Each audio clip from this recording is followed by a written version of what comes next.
but then we also have the relationships of how they particularly meet. So for example, we have, with not just the tiles, but then we have these further rules that are sort of derived from the various kinds of edge arrangements. For example, if I have a B and a C, that this is going to in turn go to some other, I mean, obviously we just subdivide these further, and however, let's see, so let me just do one more step. So in this little spot here, we have another, I guess, another C and a B or something like that.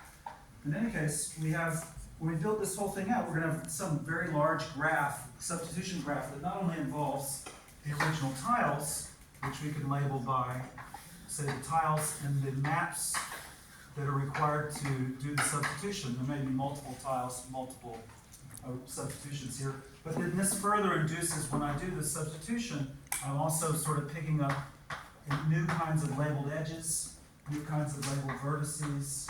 And so this in turn would, start to produce, further states that would describe, these relationships.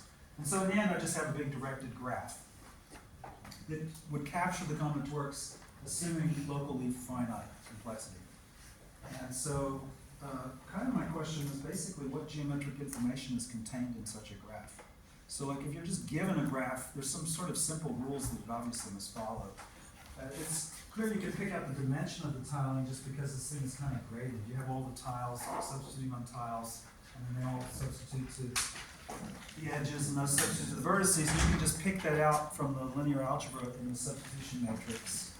But, like, for example, if you're given such a graph with minimal conditions, is it, just to follow up on that, is it decidable that it can be geometrically realized at all? So basically the question is it decidable? Let's just put it like this. Is it decidable? Whether or not the combinatorial, let's just say substitution graph, without really trying to define that any further, corresponds to a geometric.